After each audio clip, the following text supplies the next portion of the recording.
Hi, and welcome to the very first episode of On the Table. That is thrilling to say out loud. I'm your host, Serena. Behind the camera is my husband and director, Ian, as well as our very wonderful crew. And we are coming to you live from a fully functional restaurant in Venice, California, our home away from home, Zinque.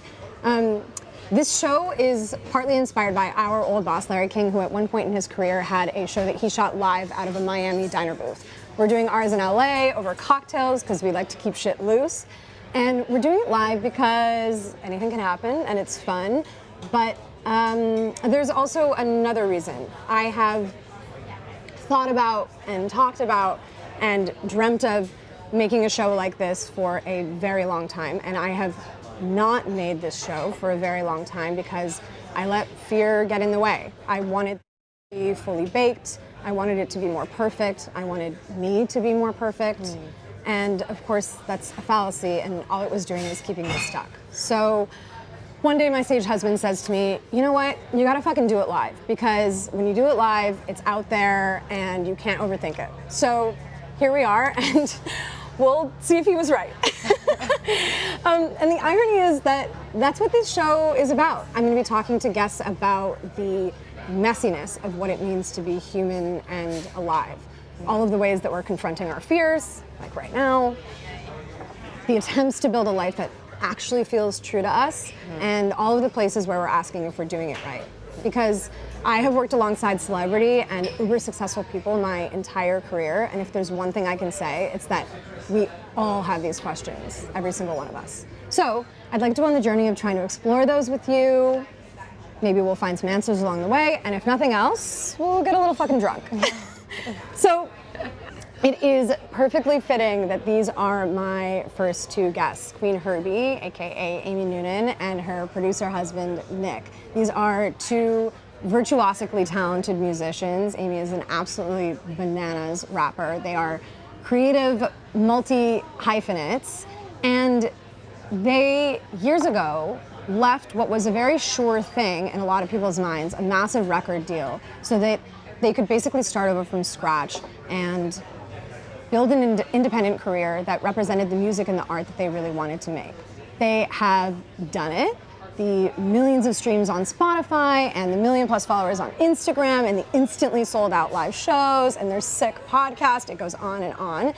These are all proof of that. And while they very much could spend their time just focused on their own shit, because Lord knows they have plenty on their plate, they also operate as these like creative guardian angels and cheerleaders to so many people in their lives. They have been encouraging me behind the scenes patiently, and maybe less patiently when it's Nick, to just fucking go for it. And they don't just do this for their friends, they do this for their legions of fans as well. They are on some real pay it forward shit. So I'm so excited to talk to them today. By the way, we are gonna attempt to do, it's our first episode, bear with us, we're gonna attempt to do some viewer questions later in the show, so if you have any burning questions, throw them in the chat. Oh my God. Hi. Holy Hi, friends. shit. Hi. Cheers. Hey. Hi. That was a great intro. That was so fire. No prompter, we're off book, baby. Martinis all around. All right. Cheers. Great show. Thank you for Cheers being to you here. and your courage today, period. So, let's dig in. Oh yeah. That was a good martini. That is a good One martini. sip and I'm like, okay, let's talk about it. Is it as good as yours? No comment. Let me try it. Let me see this is. So we recently got a incredible martini recipe. A friend of ours who won, her name is LP. She won the first season of Drink Masters, that show on Netflix. Oh, hell yeah. And she sent us her martini recipe. Secret, the world's greatest martini. It's So we're never fucking sharing incredible. unless she gives us permission. You're just teasing this martini recipe, Yeah. but you're not going to tell we're us never gonna make it for you. what it is? Okay, great. We'll see. We'll see after I get some tears out of you. Oh, How good. you We're feel crying about today. Good to hear. showing you those martinis. Yeah.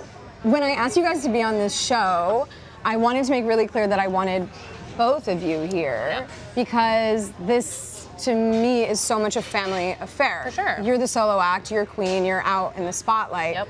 But does it feel like a solo act to the two of you, or does it feel like you're engaged in a duo of sorts still? Depends Does it feel on- like you're a solo act? You know, because you're partnered up too and working in the professional field with it. It's true. I think that when I do think about myself as a solo act, it feels really lonely. Sure. And I don't love it. Yeah. And I was dragging my feet. And when I started to think about this show as truly being a partnership between me and Ian, Yes. everything got a lot lighter. For sure. It's interesting, everything's right? more fun when you got a friend. Yeah. You know, Yeah. now if you happen to sleep with them or go on dates and take care of 2 poodles, It's very innocent actual sleeping, by the way. Yeah. Yeah, I've heard the lyrics. Very well rested. so yeah, I agree. I think calling it a solo project was important for me to get this courage and this gumption to like express myself authentically. Because for years it was the same for me. I was actually, like you said, in a surefire route to success, and I was not able to fully be myself because of some, limiting beliefs and programming from my childhood and stuff like that. So what does the process look like between the two of you when you are creating? Given that, this is not like a regular working relationship. You work together, I know. you sleep together innocently, Shit where we eat. you shit where you eat and shit that where, a saying? and shit where you It's a shit. terrible Oh, saying. yeah. And like your place also is this like, open plan. Creative We have no factory. walls. There's no walls. Yeah, which like was there's a- no separation between the two of you almost ever. Right. Which we needed during COVID for sure. Yeah. But we made it, right? Yes, we have had to work on like having the separation, and we actually heard from a bunch of like our astrologers and psychics. They were like, y'all need to have like 2 hours a day separate Yeah. at least.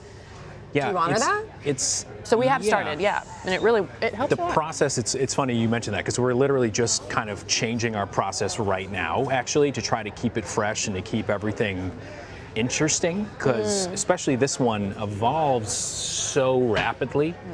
And I don't necessarily, I don't operate the same way when there's a lot. I'm very mechanical. I'm very habit-based. It's can be like a masculine in a lot of ways, where I sit down, roll up my sleeves, and just fucking chug, try to figure it out. Consistency She's over very much time. more like, oh, I think I'm gonna learn soup today, and then just spend the next 6 months. You know what I mean? Soup Like, chef. oh, maybe I'm a souper. And like we're like, all right, let's go, let's figure it out. You know what I mean? Or And this I'm- was me like in the mirror the other day, just like cutting my hair like into a bowl cut because I wanted to. I was like, So I was making, I think we had a martini, and I'm just making, because our loft is just one big open fucking space, what you're saying, no walls. And so, but it also helps us create that way. So I'm usually working on something, and if she's inspired by it, she was off in the bathroom with the door open, literally giving herself a haircut. cutting my hair, and I'm like getting ideas for the song, recording it into my phone, and then like putting Did the you phone want to play in? No. Oh. I mean, I guess I could. We are live.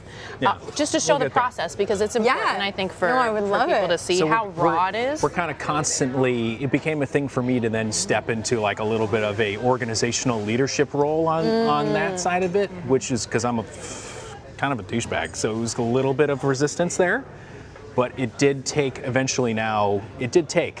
So organizing all the ideas, we'll have a bunch of stuff that is backburnered that I'll try to, every time there's a new project coming out, we'll try to see if it fits here, see if it fits there. I'll keep it over here for the next one. You never know.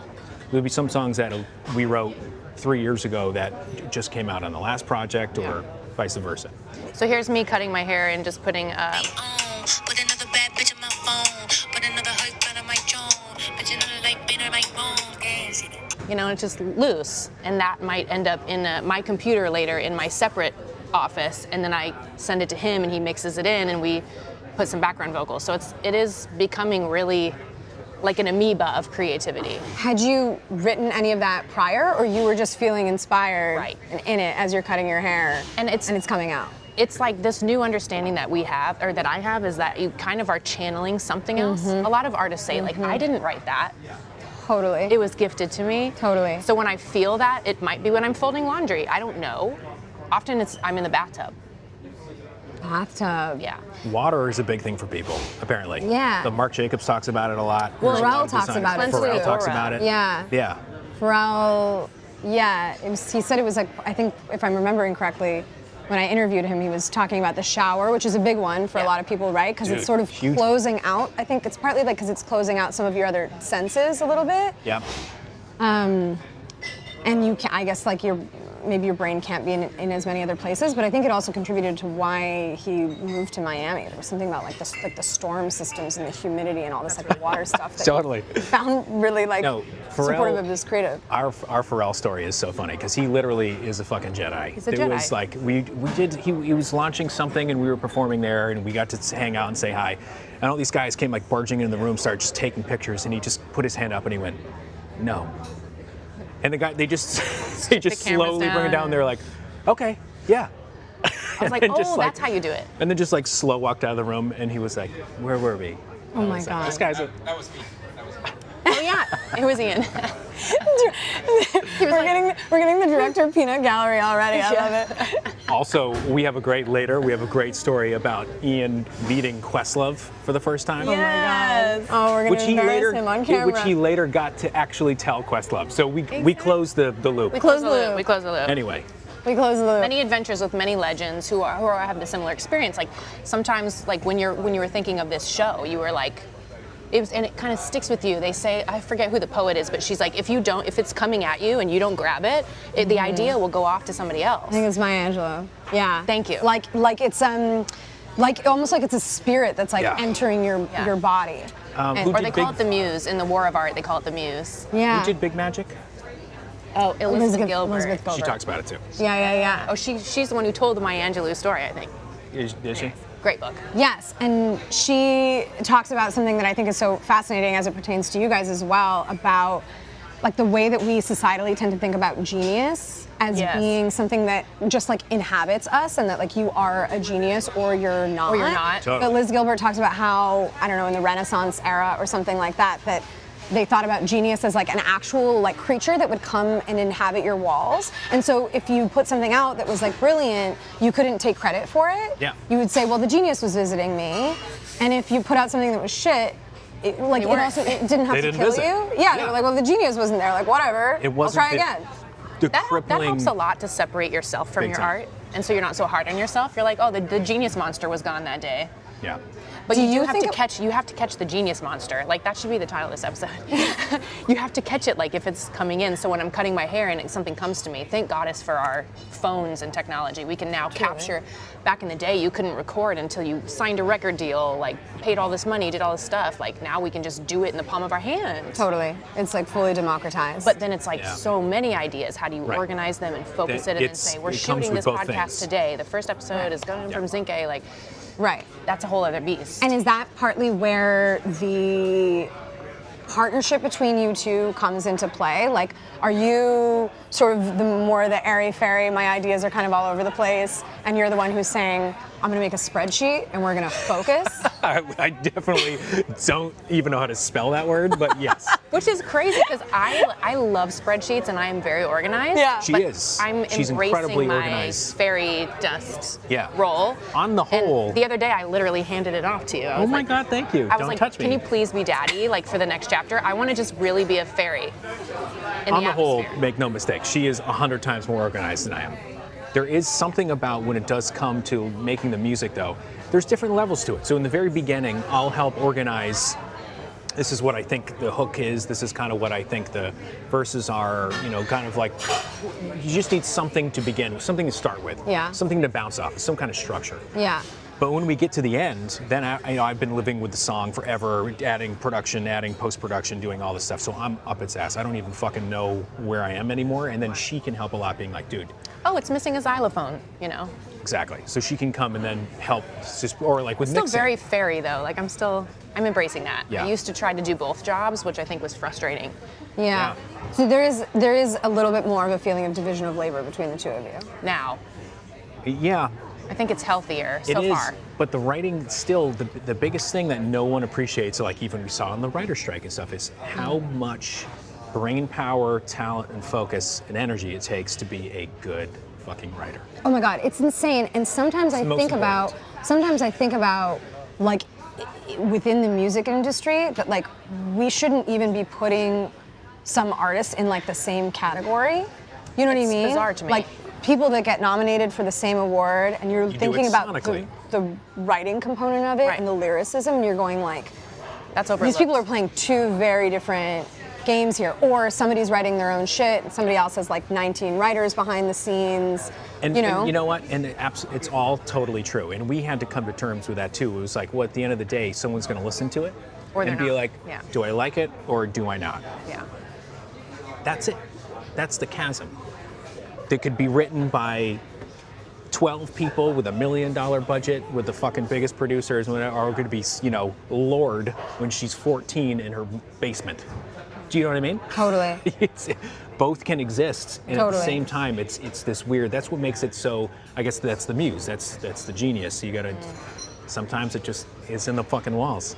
When you're writing, at this stage of the game, 6 years into Qveen Herby, are you writing entirely for yourself? Are you writing for your audience? Who are you writing for?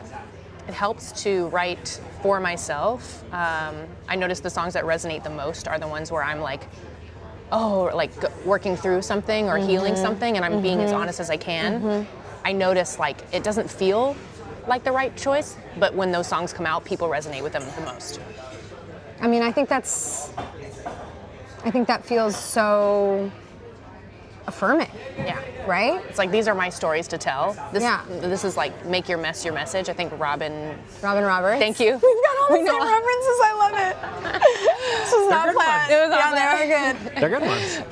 Yeah. It is something I had to come to terms with for so long. This industry especially is like, write about your first kiss, write about like these, silly, Talk about shallow bringing topics. your milkshake to the yard. No, that's incredible. You but know? that was not No, my story. That shit is still one of my favorite one of the songs best So good. ever. It's so good. But I think there's an important message in that for like virtually everyone, which is that I think we all go through these periods. I did it when I was trying to develop this show, and I kept trying to remind myself, like, just make it about the stuff that you want to talk Yes. about. Oh my and then God. it's going to resonate with the people that it resonates with. And then your brain gets in the way. Why are we so Monkey scared of brain, doing that? And you go like, no, let me try to like create something That is gonna reach a larger net of Right, people that the and audience is going to want. get the You don't even numbers know who your higher. audience is yet. And if you're playing that game, You're gonna and you're end up living with out an of audience- alignment, right? You're going to end up with an audience that is not yours. Right. And then you have to do the back. That's kind of what we felt like with Carmen. Now, there was a large slew of kids that did grow up with Carmen and then become Qveen Herby fans. Yeah. Blessing, love Yeah. that. Met But some of because them they at the could see concert. through the bullshit. These are some of the smartest kids I know. I know them all like pretty personally now. Yeah. But save yourself some time. Like, just do it for you Yeah. and find your tribe. I reckon there are a bunch of people watching who are your fans and know the backstory, but there are also probably some people watching. I don't know if you have 300 or 3 people watching. I have no idea. But Doesn't even matter. 300. doesn't matter. There are also a bunch of people who don't know the backstory, and it is such a fascinating aspect of how you guys have gotten where you were. True. You're 2 recent college grads who are putting covers up on YouTube. You blow up like truly overnight. Truly. Not an overnight sensation because you had been putting work out prior, but it Truly. was like you woke up one day and the world was different for you. Both were true. And then there's this bidding war basically between all these big record labels. You're getting meetings with Pharrell and Kanye and Epic and Atlantic and on and on and on and on. And you sign this deal with Epic Records as Carmen, where it's both of you Correct. in front of the camera, or however you would say it, as musicians. And you have some really big hits. And from the outside, it looks like this is success. Yeah. Right? Totally. Yeah. It worked. What did it feel like when you were inside it? Not what I'm leaving. That was fast.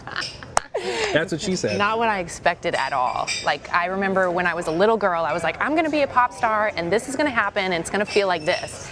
And I hate to break it to you guys, but you're gonna go after your thing and you're gonna find out you might need to pivot a little bit. Oh, no. And with my other issues of like people pleasing and codependency and all these things I'm now learning more about, I was just kind of fucked. Like, I had to like shed all these things, and in the moment it was terrifying and disappointing, but also like magical. And I was like, well, I'm not gonna I hopefully will live past 28. So why don't we just use this part of the story as like a masterclass, like as a way to learn the ropes and how this works, because no doubt the music industry had changed so much from like when we started college and graduated. I was like, if it's like everyone says it's like this, technology is doing that, and it turns into like a straight up, what is that chart? Yeah, it goes, graph. goes exponential or It's something. exponential. So we're going to need to be able to pivot anyway. Like this is all going to change next year, and it did. But you did. had that presence of mind while you were in it? So she has always had excess courage. Excess courage. Something that is incredibly, so I remember when we were doing, they were slow things that would slowly start to happen because it starts off, we create this incredible momentum by just ourselves, by just putting out a bunch of cover songs, and one goes fucking crazy. You do SNL, you do the Ellen Show, you get some big radio hits. Cover of Rolling Stone. Do you know what I mean? So then it becomes, but through that, then you slowly start to become, we're just noticing we were always like angry. And there was a ton of stress, and we also didn't know, or we weren't willing to kind of play that label game. Yeah, a lot of the energy from the label side was negative. Like, as soon as you have a success, they're like, well, but you didn't do this yet. So it's like, instead of being present in your journey, you're like, it's almost like disappointing to be successful, because you're like, well, there's more things out there to claim. And as we all know, everyone knows, like, you are always going to be dissatisfied if that's the end goal. There's no there. There's no there. There's you no never there. actually arrive. And this is what she was saying too, because I think one of the songs was supposed to do, it was selling insanely well, but the radio wasn't playing it because there was a similar record. It was all about testing. Okay, so there's a similar record that was testing very poorly at radio at the time. That they were like, well, anything that's kind of close to that record, we're just not going to play. Not going to play it. So even though it was the highest selling thing on all of Sony for like a month, it was never going to get played on the radio. So it was dead. So she was just like, dude, what are we doing? What are we doing here? If all of this is about all of the things we don't want to spend our time doing, then we need to get out of here. Yeah. And it took me a minute to come around to it, because I was like, dude, I just want you to understand what that means. This is a reset. And then for real. I'm already a people pleaser, so I'm like, the last thing I want to do is disappoint everybody else. Like, I'm not even really thinking about myself. But you had balls. But I think my soul, like the part that's deeper, was like, bitch. Did you know at the time what you did want, or did you just know what you didn't? No, and the most helpful thing for me was actually going back to like childhood memories. Like, what was I doing in 6th grade? What color did I paint my bedroom? What was I listening to? What was I doing with my time? What was that idea that I started with that I thought this was going to give me? Right. Can I create that for myself in some form now that I have all this other information? And I did. I feel like that's what I have accomplished with Qveen Herby. I mean, like, and how? Truly, like, I mean, as people who have been your friends for the last, 12 years now, longer for Ian, watching the journey that you've been on, building this yourselves, being willing to do the courageous and like incredibly terrifying thing and walk away from the contract and the money and the fame, even if it didn't look the way that you wanted it to. That's so hard. So few people do that. Yeah. And yes, definitely, but also like the money too is not what people think it is. Right. Think if you got a record deal, you got all these opportunities, like that you're getting all this cash. It's like, no, you might be getting like free clothes and like bottles of vodka in the mail, but like, like, which are great. bitch better have my money. You know what I'm saying? Yeah. Mama wants to buy and renovate houses. Like, she has other hobbies she wants to do. Just gotta make soup. I have Gotta so make many some soup recipes. I Come still on. haven't even bought a Vitamix. We talked about this. Get the You can borrow ours. Vitamix. It's okay, we're gonna do it. We're gonna turn it into content too, which is funny. It's how it's evolved into like, how can we put more joy into what we do? I'm literally going to make a video of me making soup for the first time, because now it's a thing. Like, I love soup, and we've all been joking about it. This is not a euphemism, by the way. She actually really just loves soup. I really had some soup earlier, right here. Yeah, you were losing What it would over that the be soup. for? That's so. It was broccoli curry soup. It was amazing. Shout out to here? Zinque. Shout out to Zinque. It was Killer soup. fucking great soup. Share the recipe. I will. It was great. Yeah. I had a great time. So we're really grateful to be at this point that we're in, having had that 12-year journey, because it looks like it's just going to keep getting better. It's definitely still uncomfortable. And that's an important thing. So like, But what got me through it, I would say, is the fans too. Like all those other doubts kind of disappear when you have real human beings that give a fuck about you. and this is for anybody watching, if you do really fuck with something, even if nobody else does, or any part of the spectrum, I would highly encourage you to let them know about it. Yeah. Even if you feel like no one's ever going to see it or it's just going to be lost in a void, just because they're always going through insane valleys and peaks of emotional trauma on the journey of this. And in case they do see it, it is a huge deal. Just FYI. Yeah. There's also like the notion that, especially with things like this, like something doesn't have to be a hit in its like immediate release, right? Things can Few grow things and really have are. these moments and evolution over time. You've seen this with your music so many times, Yeah, they'll right? never tell you that. The world just tells you, if it's not working right away. But all the brilliant marketers that I've talked to are like nothing earlier than 90 days. 90 days going hard at something is the earliest you should even analyze what's happening. Wow. Okay. Right? Yeah. But I mean, I think there's something that is important to unpack here, which is that you're saying, we want to bring more and more joy into the work that we're doing. But fundamentally, also going after something that you feel really passionately about doesn't always feel joyful. So true. Right? Sometimes it feels terrifying Yucky. in the initial moments. Yeah. Yeah. Sometimes it can feel like a bit of a slog. Like, what is the system that you guys use to differentiate? Is this discomfort that I should lean into? Yeah. Or is this discomfort that means we need to pivot away?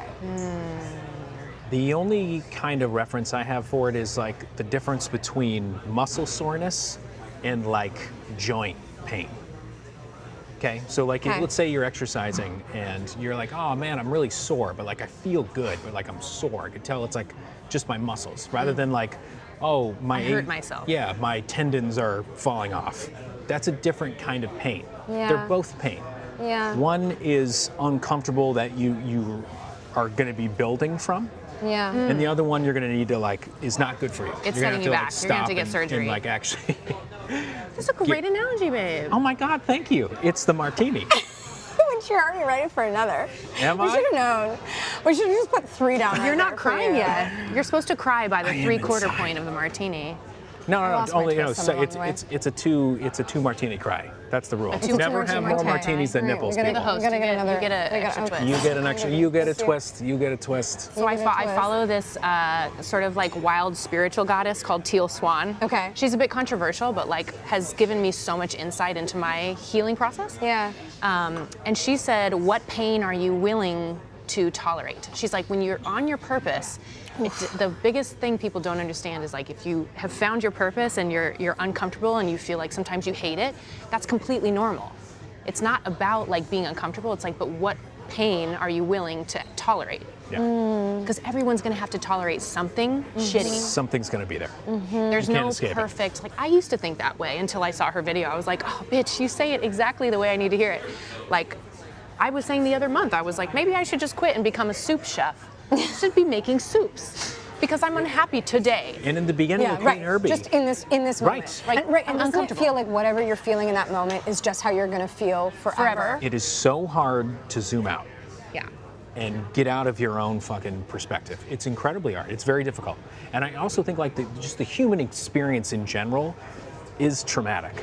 Yeah. Okay, we're not going to. We try so hard to Yeah. try to avoid that, and I get that, and there in a lot of ways I think that's correct.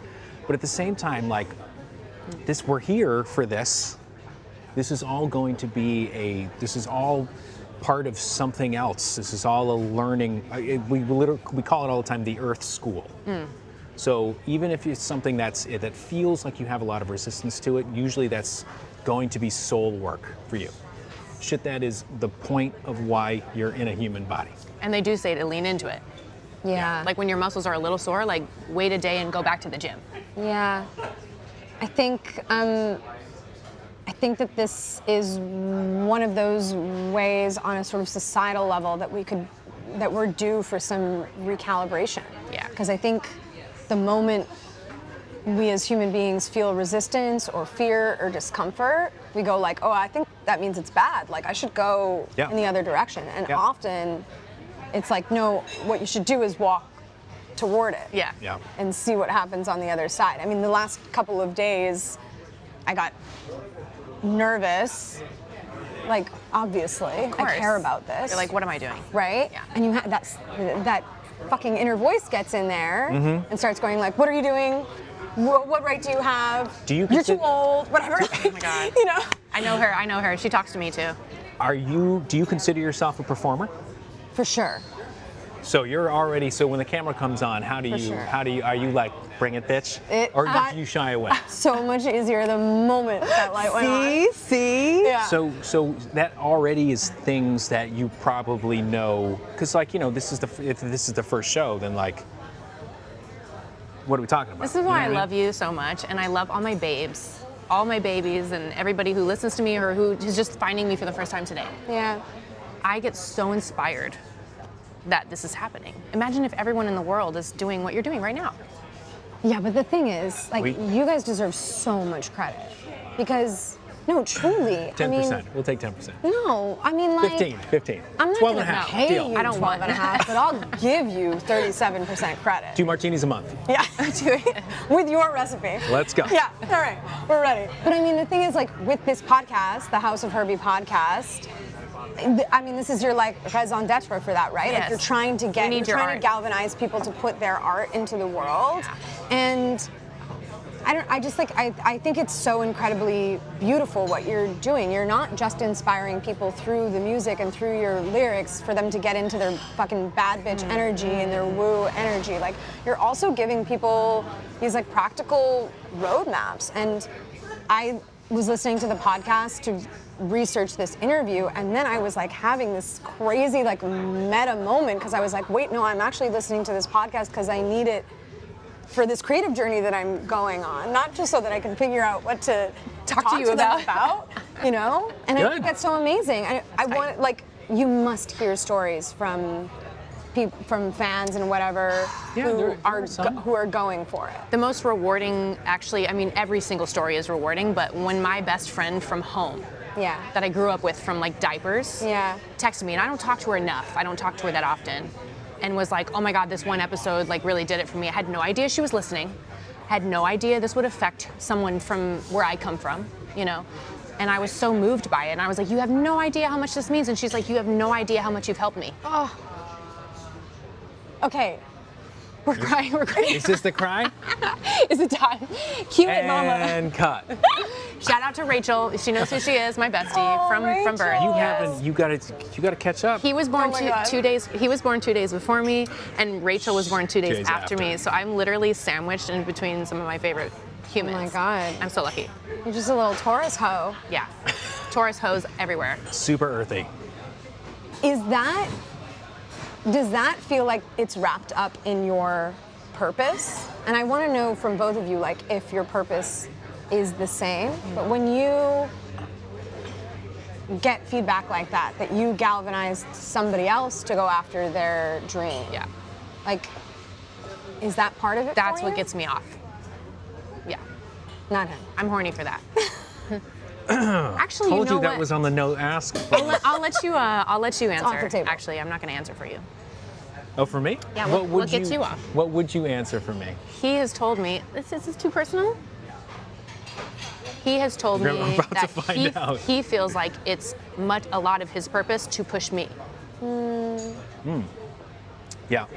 Or in general, not just for you, because we're always together, and it's like, well, I also believe in so much of you, not You're just invested. the talent and the He's message biased. and all this stuff, but I mean, for a lot of people. I do really enjoy, like, we've had a bunch of conversations about this. Right. He pushes a lot of people. He's a motivator. Yeah, and there is some part of me really that does. that I do really, that is enjoyable, and it matches. You know what I mean? I asked him one day, I was like, is this easy for you? Because like we'll just have friends over and get to talking and get so heated and we're like, oh man, you should really go for it. Da, da, da. Yeah. And I'm like, babe, do you like doing this? Because like whenever we just hang out with people, this is what we do. And that's why, that's Just a huge yell at reason people? we just I mean, sometimes. I also don't want to be that guy where I'm just constantly like, He hates like motivational speakers, that whole, he doesn't like to be sold to. I do not like to be sold to. That's very true. So it has to Yeah. be with integrity, which Yeah. is something that we've been researching. Like Martha Beck has a book about integrity that's like amazing. I love Martha Beck. All these female authors just like changing the world. But I mean, it seems to come out of you so incredibly naturally. Like, Keep going. I can't think. Yeah, I'm getting Give me some there. more. Give me some more. All it took was like 3 sips of martini, by the way. I can't really think of a conversation that we've had in the last several years where you haven't given me some like incredible nugget of wisdom and advice, and it never really feels like, hey, let's sit down and in a structured way talk about it. It just feels like Ian and I describe it as the well. I think it's like connecting to your spirit, your soul. Like, I don't know, it just feels like it comes from such a deep and organic place for you. Good. Well, I think it does. So I'm glad that it is translating that way. I'm ready for your call, is what I'm saying. The cult. Yes. You can have a good call. We were just talking Father about God. Mother God. Yes. Oh, Father Did God? anybody watch that? Wow. What was it? Love Has Won. I devoured those episodes. It's a 3-part series. Pretty wild. Whoa. HBO Max, people. Yeah, I had to hold off until the other side of Yeah. this. So I want to talk about you guys as much as I want to talk about the crazy HBO doc. Next time. You've been doing the Qveen Herby thing for 6 years now. You'd never really done a real tour. And then some months ago, you decide we're going to do like a small Run. a small assembly of shows. And we're still sort of like in the era of like still sort of like coming out of the pandemic. You'd basically spent a couple Right. years in your loft. What were you anticipating? We didn't even know where to begin. We weren't going to do it. There was a guy named Alex Beckett who actually lives pretty close by. Nice. He's at CAA, is a booking agent. And it was the first, especially like straight white male coming to me and saying, I believe in you. And I was like, why? This is He's tight. like, my wife, Gia. I was like, Yeah. yes, Gia, yes, Queen. So It's always the Gia woman. prompted him to believe. He calls and of course finds out I have a great management team, and he's like, okay, why don't we try to book some shows? You have this whole internet following. And of course everyone at the agency was probably like, she's probably just an internet girl. I don't know where I was gonna go. But he put his dick on the table, which is what we often say. It's not a very appropriate. Sometimes you get arrested for that. Yeah. No, Sometimes you gotta he was gotta like, get off my dick. let me see. Sometimes you Sometimes get you a gotta put it tour on the booked. table. Yeah. And he was like, I think this is gonna work. And we were like, let's convince us. Like, let's start really small, because I didn't want to let anybody down. And he was like, all right, fine. The strategy is we'll start 200 or 300 to 500 capacity venues. Hopefully we can sell one of those in LA, one of them in New York. We actually had no idea. For real. Because you start with the major cities, and then Yeah. from there work your way to other markets, and every time it can be black and white differences. Like you Yeah. could sell 20,000 tickets in Utah, and then you could sell 800 tickets everywhere else. Like it can be a very different thing. Anyway, keep going.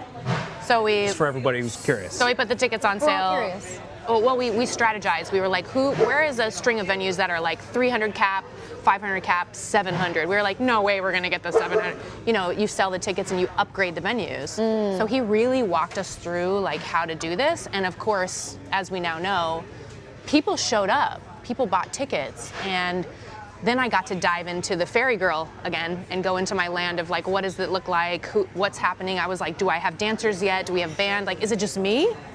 The audacity of me to just come out in a fucking Mickey Mouse wizard cape and like conduct. Yours. And then what's behind me? Like, should I get in Photoshop and design a backdrop? Like, who should I call for lighting? Like, and so we have a great friend named Janine who is a tour manager to the stalls, and she put the team together, and it just like felt like old hat. It was easy. And then thankfully we had amazing people witness this Oh my God. show. She's and- also been performing forever. Forever. No, By the before way. Carmen, I was a wedding singer, so Yeah. at this point, being on stage with a mic is like not a big deal. Totally. But this experience now being Qveen Herby and having this purpose and this courage in that vein was just so different. I want to show a clip from the very first night of the tour. This is night 1 in LA. Director?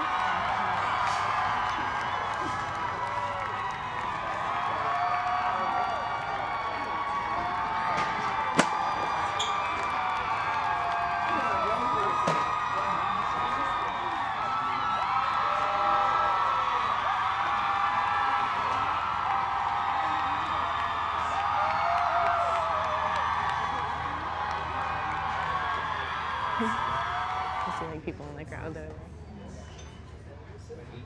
Oh. Okay, first of all, That's great Photoshop skills. how does it feel to watch that? the same way it felt to be on stage. It was overwhelming. I mean, I had to do some exercises after this tour to like relax my nervous system back, like how do I process the energy, like how do I, from a spiritual angle now, and like understanding how this works.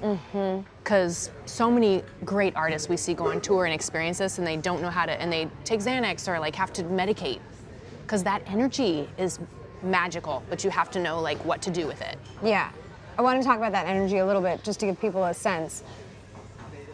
I'm in the audience with, I see you backstage beforehand, first of all, and like, you just seemed so extremely chill. Oh, I had some tequila. We did too. Yeah. always. You seemed so chill. I mean, you've been a performer your entire life, but it had been several years, and I'm thinking just like, what is going on internally with this woman? But like, were you super chill in those moments before you went on stage? Yeah, I was. Yeah. Yeah, it's bizarre. This is, again, you said earlier, when the cameras came on for this podcast, Yeah. you were like, easiest part of the process. But the Same cameras exact weren't thing. on yet. That's why I'm like, you were in that immediate run-up Backstage. to the moment. Yeah. Oh yeah. I mean, I've had a few more years of like that moment before, because before this, we were chatting and eating soup. You were chill. You were just eating soup. We could have recorded the soup conversation. Was great too. Get away from the soup. Yeah, you definitely do learn, and what happens is you get comfortable and you start trusting yourself when the camera and when you go on stage, like that moment, and you work your way backwards slowly. I learned like I needed a meditation. Shout out to Wendy Parr, who's like my holistic artist coach. And she gives me this meditation where I go through my chakras and I ground down into my purpose, like why am I doing this?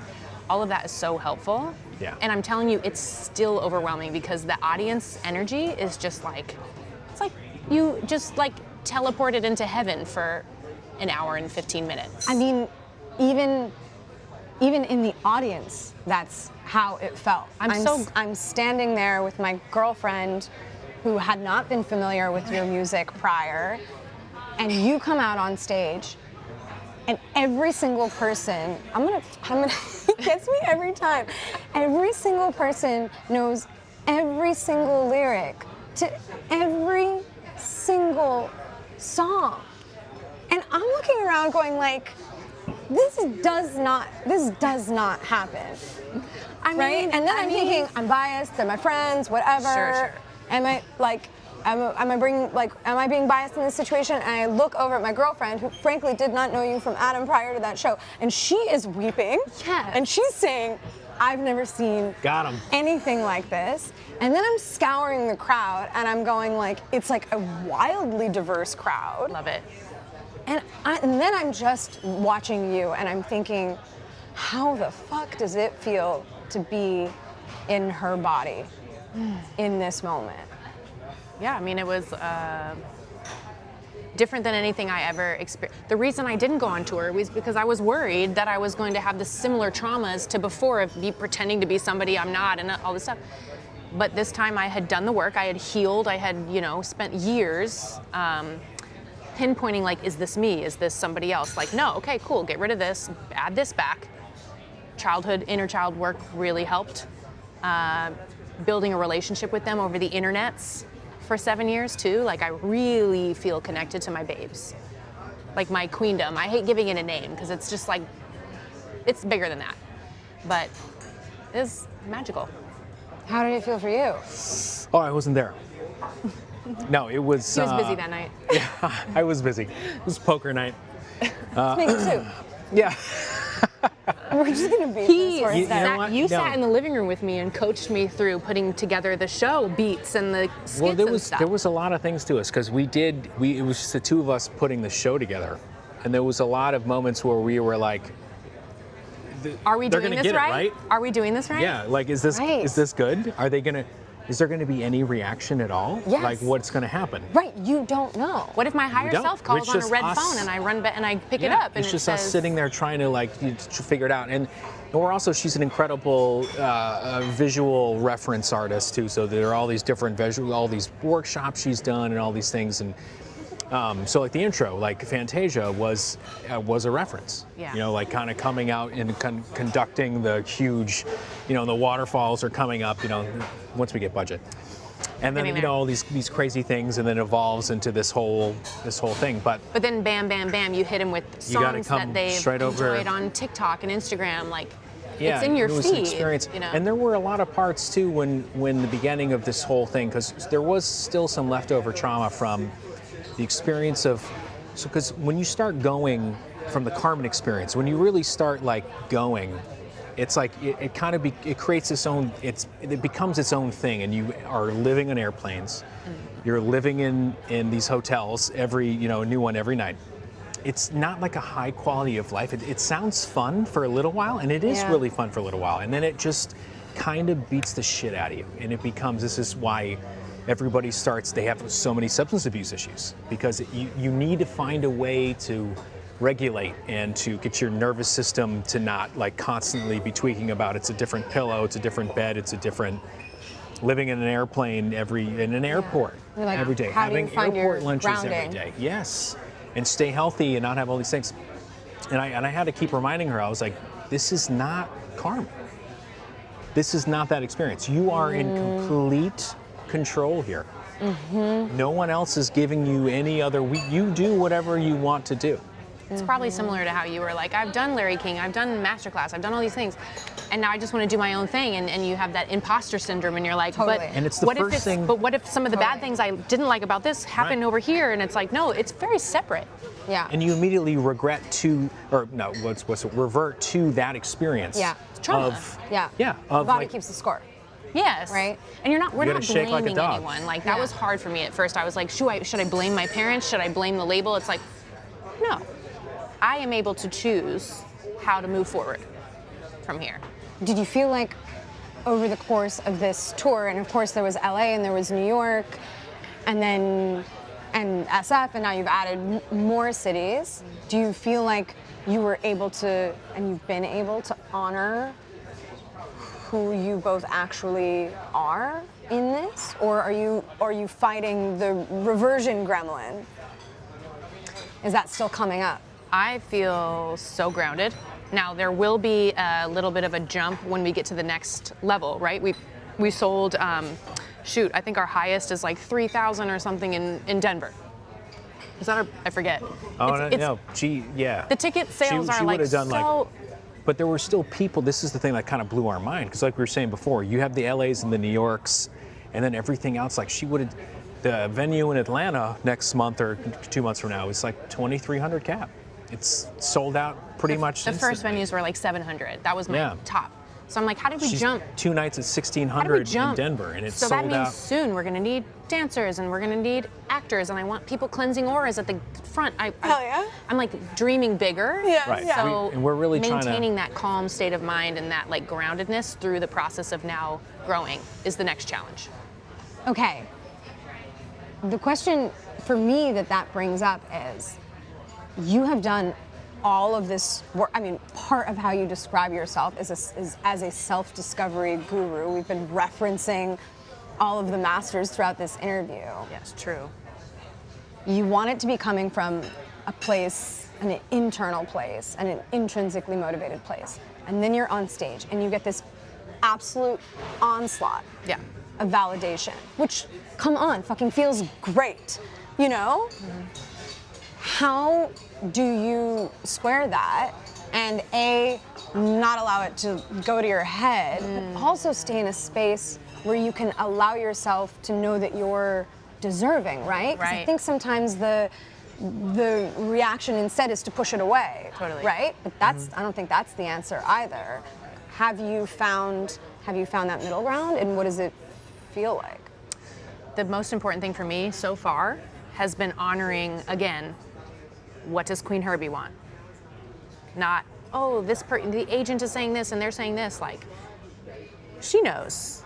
She knows deep down. So that's like the first pitfall, I think, for when you start doing that. Because you're right, it's a balance of both sides. It's like, oh, I'm the baddest bitch ever. And then you're like, but let's also keep in mind that we do need to like do all these logistical things to get it there and make sure it's in line with the vision still. So I guess just staying independent and continuing my practice of healing myself, because I keep unearthing all these new things about Amy. Amy is the one who, she as a little girl, I have a picture of myself as like a 5-year-old, like standing like this with a chalkboard of like a drawing I made. It's pretty hilarious. She's like, And so I'm like, matter of fact, she's like, Do you have fuck bowl cut? Yeah. I'm so proud of I'm so proud of my chalkboard art. And somebody, my dad or my mom, was like, let's take a picture. So I'm like, look, I've always been here. I've always known. It's just staying in that zone. And then following podcasts like this, following authors like the ones we've mentioned. Like you can, especially today with the internet, you can heal your shit and you can become the greatest version of yourself, like pretty much for free. It's true. It's true. She is And you guys are really ferociously, contributing to that. well, ferociously curious. I was the girl like in the magazine, like, oh my God, I want to take a quiz to find out like what kind of, it's like, oh, what's my horoscope? Like all these things were always interesting to me, and I'm just forever a student. That's the key. I think so many of us struggle, even if not on the surface, internally with some feeling of not enoughness, Always. right? Constant. Do you feel that? I don't think it's possible to not, especially if you're in something like show business that is results based, right? I mean, like you be as centered as possible and you do all this, but at the end of the day, like if it doesn't connect on some level, like you kind of can't justify the means, so you kind of run out of funds or energy or money to be able to continue, right? It is still some kind of like, Yeah. so in that game, it's you have to constantly be, there's so many different places I could go with that. I'm a self-worth, like, I'm obsessed.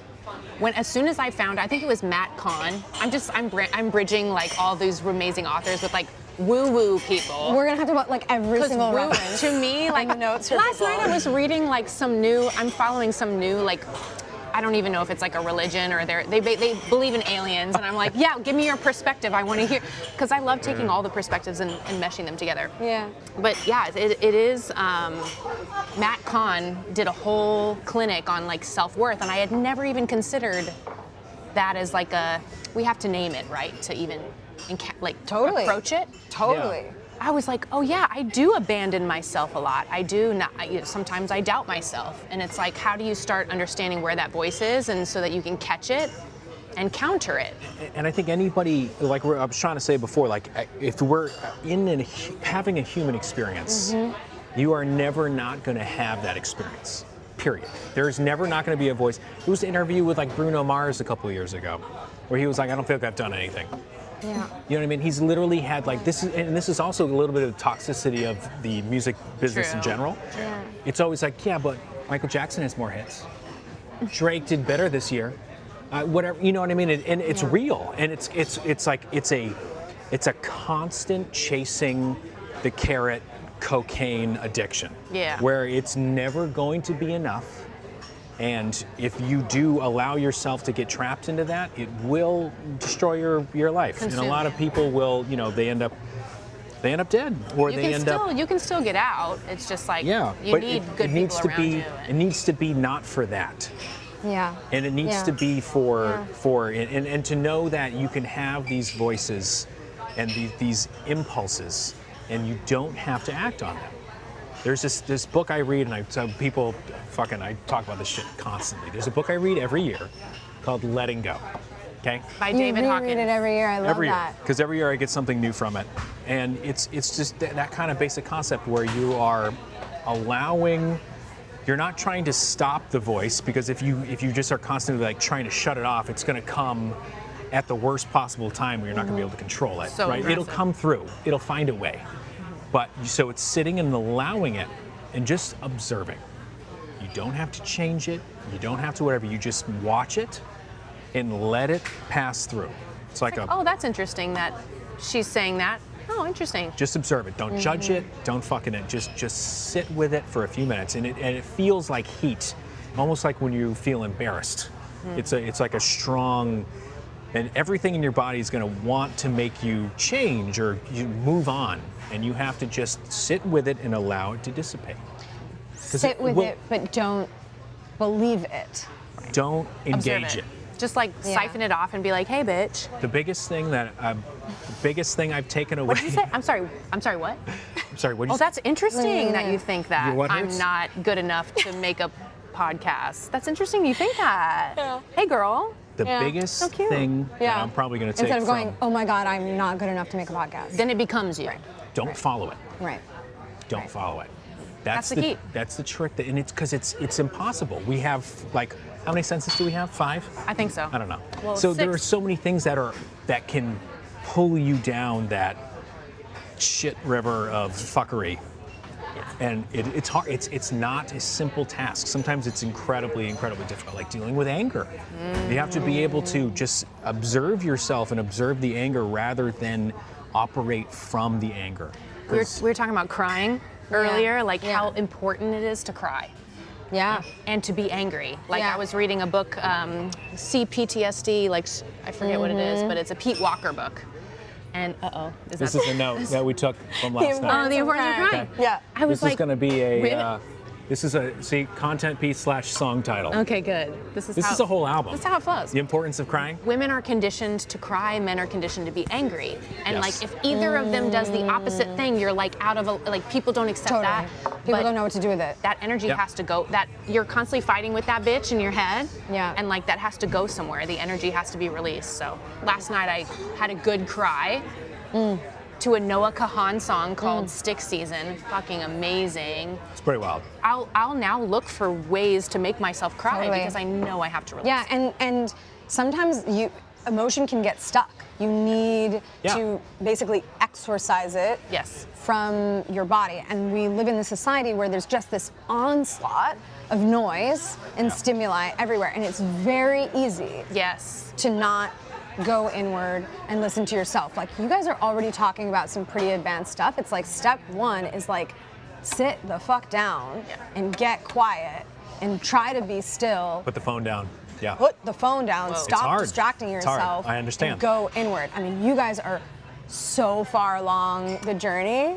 But at the same time, no. I mean, It's not even hopefully. really measurable. but It is because it's all relative because it's still sometimes it feels very far away, and it doesn't mean that we're not susceptible to all of these things still. Yeah, right. But it means that it's again, for me, it comes back to habits, because if I can get in the habit of constantly observing myself.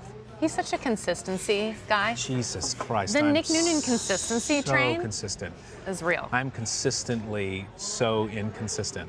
No, I'm just kidding. But like, And he won't be sold to. So it's like once he locks in, no. that's So, a superpower. It's probably because I'm from Maine. It's so funny because it's like you have this intensely successful music career, but I'm just like, yeah, you could be a motivational speaker. Right, but he would and, hate like, it. You could teach people how to build good habits.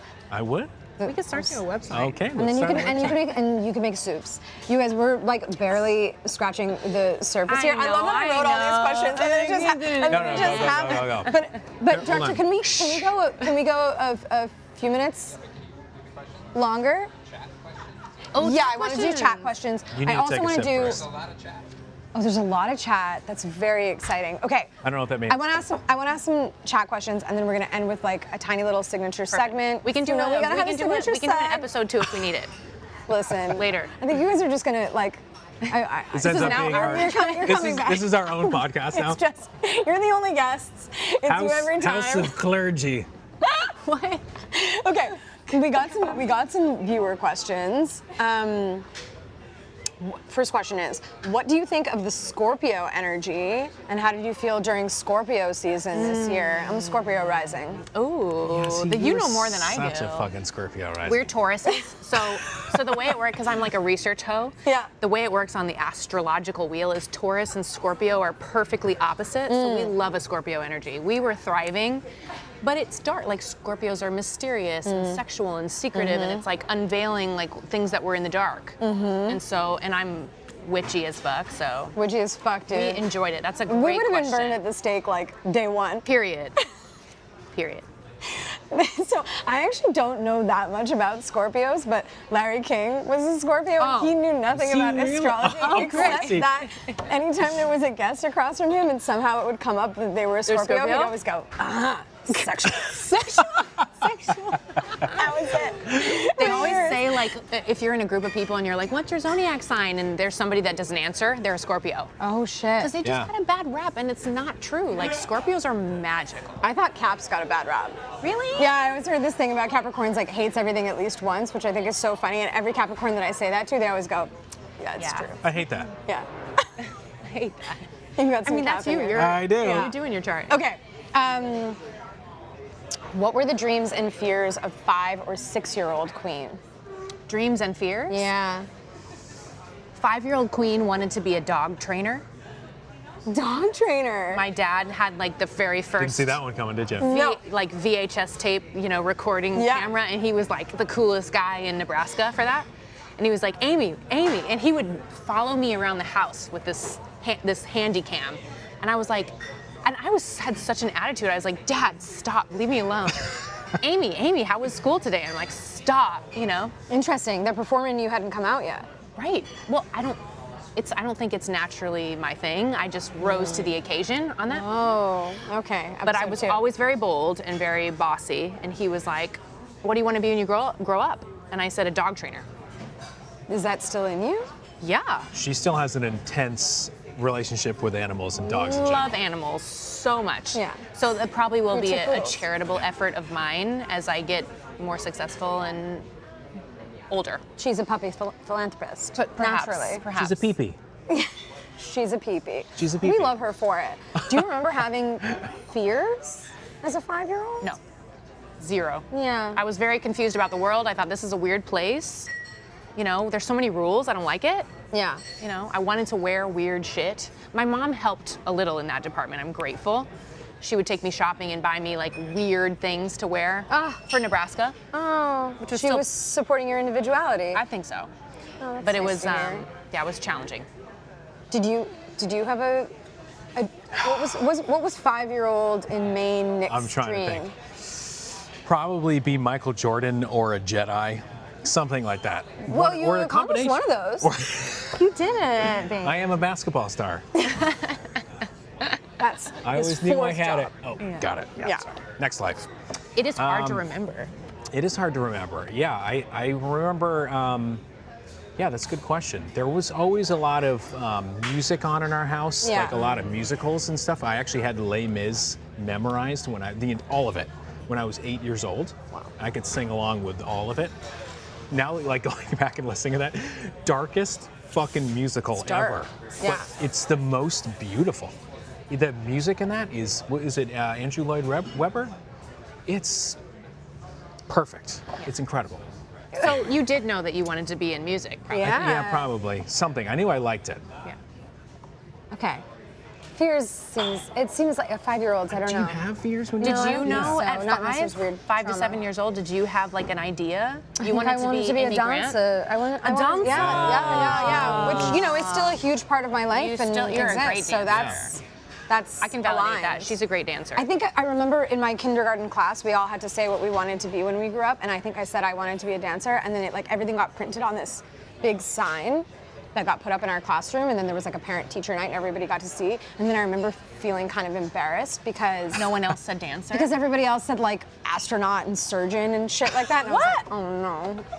I'm Then they grow up am and I a dummy? realize- And then of course, what happened was that then I went down this much more intellectual path. Right. Of feeling like, oh, I need to do that. Be smarty pants. And now I feel like I'm coming back around to what does my soul You're actually want? conversationally Yeah. dancing. You're a conversational dancer. I feel like I need to take a secret video of you sometime dancing, and I'll just post it, and you won't know. She's a great dancer. It doesn't need to be secret. Okay, good. I'll ask for your approval. I know we're over time. I want to, I want to do one really quick thing. Stay with me, beautiful audience. I want to do a signature segment called Am I Doing It Right? Let's go. One thing you're actively working on right now. Okay. Whoever thinks of it first. One thing I'm actively working on right now. It's definitely, it's been this for a few years. It's intense self-observation.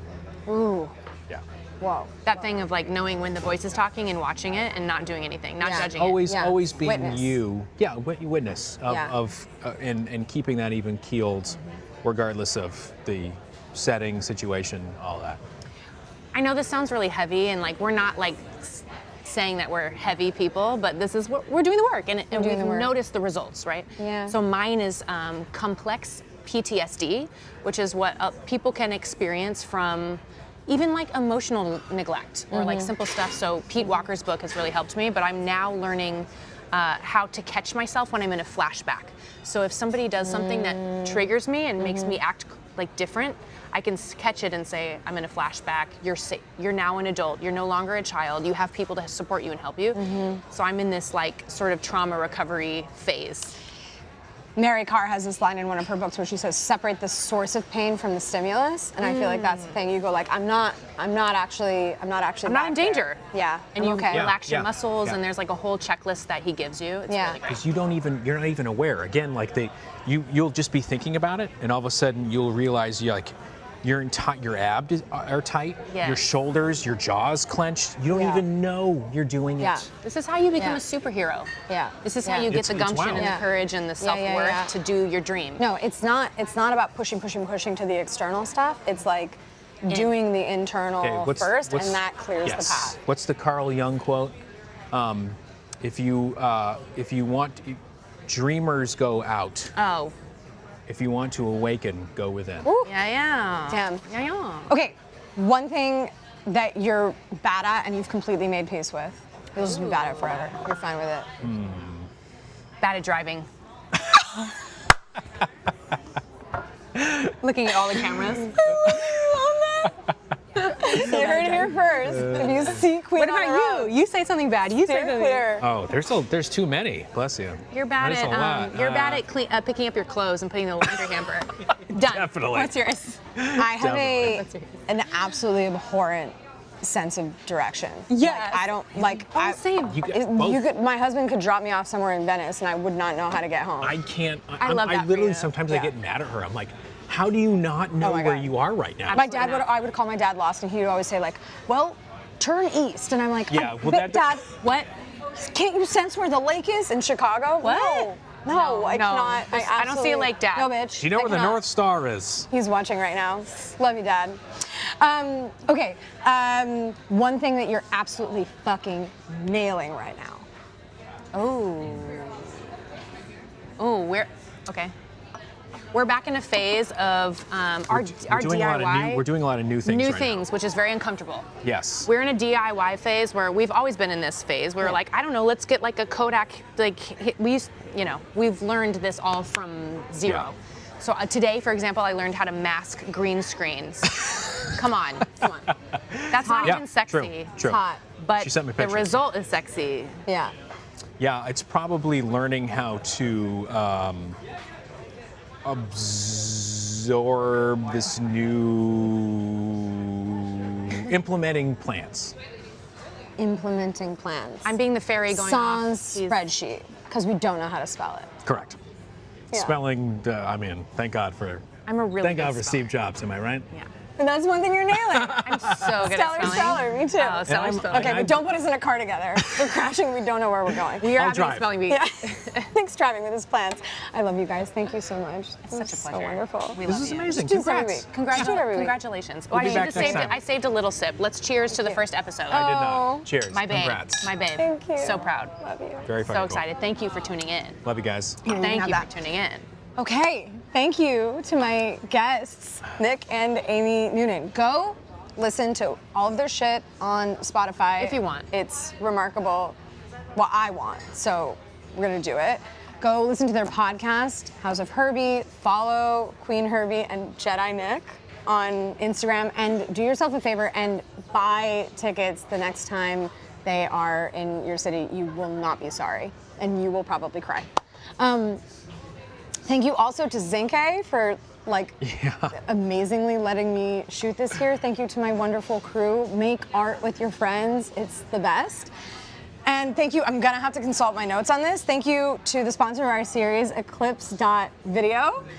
It's my husband's company with my best friend from college, Max. Eclipse is video production software that speeds up the editing process by letting you and your team edit while you shoot. What that means is that you can be marking clips as you're shooting, which means you don't have to pass it off to an editor afterward. What you guys are gonna see after the show is that we already have aha moments and all these great clips that are ready to go up immediately. It's an incredible product. I'm so grateful. And thank you to you for watching. Thanks for going on this journey with me. I hope you'll stick with it. If you enjoyed it, subscribe, hit the like button, right? YouTube algorithms, we're thinking about these things now. And go give somebody a hug. I am really incredibly grateful. I'll be writing in my journal about this. We'll see you next time.